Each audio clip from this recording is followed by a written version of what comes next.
Hi, my name is Nathan McCully, and I'm a member of Dr. Barron's Anthropology 1 class at Mission College in Santa Clara.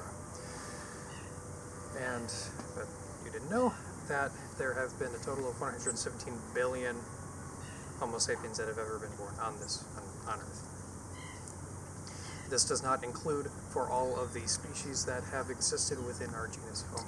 And that's probably what my project is about. The project that we have here is called the Hominid's Travel Trunk, or the Hominid's Travel Set of Drawers. And inside here my trunk contains all the specimens from all of our previous ancient ancestors in our genus. See here. So, as humans, we are actually characterized by our ability to actually walk upright. But before I head into there, one thing to actually note is that though it is not human, I have a skull of a chimpanzee, and then chimpanzees are actually noted for being obligate bipedalists. So you can actually see the skull right there, and we actually share DNA with over 90% of DNA with chimps. But back to upright walking, we actually owe our success for upright walking to our grandma 250,000 years ago, to her grandma named Sahelanthropus chadensis. 7 million. So you can actually see obviously some very striking differences. This is actual size of the fossil skull, and we know that the species was capable of upright walking because underneath the skull would have been the foramen magnum, the place where the spinal cord would have gone, allowing us to walk upright. Now, moving on. Now that the upright walking phase has started, we and all of our ancestors have never looked back.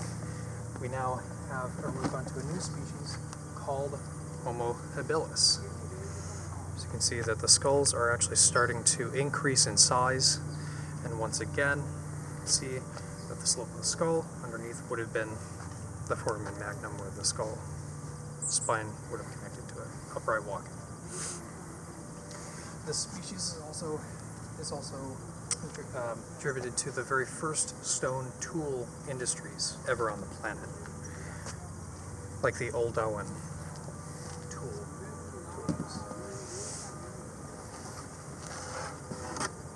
And this also is where we start to see more aggressive behavior in hominid species. More on that later.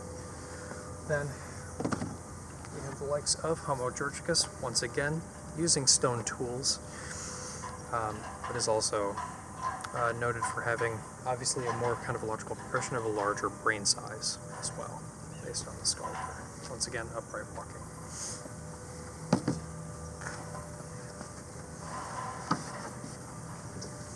And here we actually have another different species by the name of Homo erectus. Homo erectus is obviously noted for a much larger brain compared to all of its contemporaries. Larger skull, upright walking as well. But we also begin to see a more modern body plan as well. So something that would more kind of resemble our own, being shorter arms, longer legs for more walking further. We then actually move to another species. Yes, and also Homo erectus is the very first species where we see signs of violent cannibalism among that species. Interspecies violence. Now, next up we actually have a new species, Homo antecessor. Obviously a much smaller skull, either a juvenile or possibly a much smaller species. If the latter obviously doesn't run, the brain size was not one line going all the way through. But also known as pioneering man, it walked upright and used tools much like all of its other ones. And actually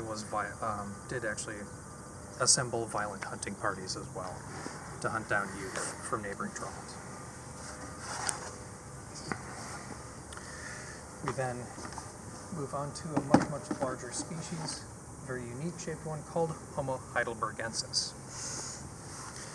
It's actually known for upright walking there. Obviously a much, much bigger brain based on the skull size, but also used tools.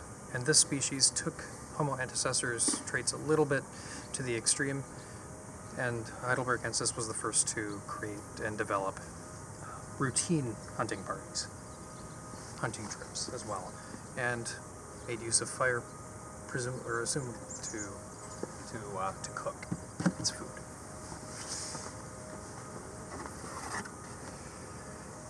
And next, we actually have the smallest of the species, smallest of the Homo species, by the name of Homo floresiensis, or more commonly known as the Hobbit, or the Flores man. Only stood about 3 feet tall, much shorter than me, about 3 feet shorter than me. It actually contained most of the evolutionary milestones, that being bigger brain. Even though it was a small species, it had a larger brain compared to its body size. It also had used tools like sharpened sticks for hunting big game like pygmy elephants as well as having a modern body plan so that it could walk, making hunting and walking capable. Yeah. And next we actually have possibly the biggest and most robust of all of the skulls, Homo neanderthalensis, also known as the Neanderthal. Skull was much larger than any of the others, or much more robust anyway. Had a bigger brain, was capable of symbolic thinking, and had actually began to use tools, symbolic thinking, walking, and under there, as well as having potential intergroup violence. There have been signs of violence between Neanderthal members as well. But also signs of compassion as well, showing that they actually did bury their dead as well, possibly with love. Okay. And last but not least, we have our very own species, Homo sapiens. Homo sapiens, obviously, our skulls are much thinner and much more smaller than any of the other species. But we have all 5 major milestones, that being symbolic thinking, upright walking, tool use, and the like. But we are also capable of violence in wars and all of the weapons that we have. And so, assuming that we do not kill ourselves, what might we be like in the future? So, from here, we have 7 million years ago, we have our ancestor, Sally, who couldn't even imagine cell phones and all of the technology that we have today and how we live. Couldn't imagine that. Now, take from where we are, think ahead 7 million years ago, what might we be like? What might we turn into?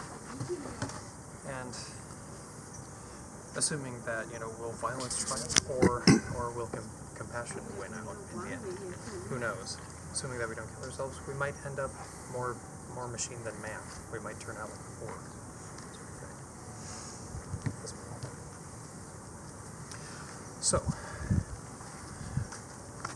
So spanning 7 million years, the present, and 7 million years in the future.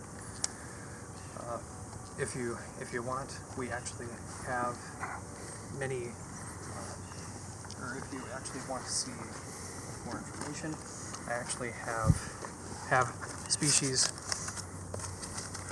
or more ancient species like Ardipithecus ramidus as well. So if you'd like to see more information, I have some links here. Used to find all those species. And this has been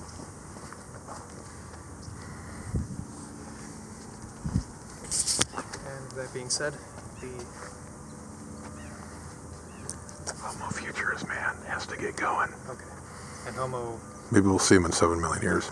and Homo futurus, we'll see him in about another 7 million years, and we'll see where we go from here.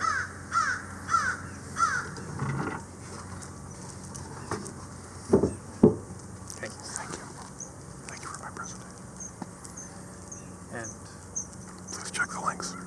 Thank you for my presentation. Please check the links. and thank you so much for seeing my presentation. And check the links. And also check the links as well.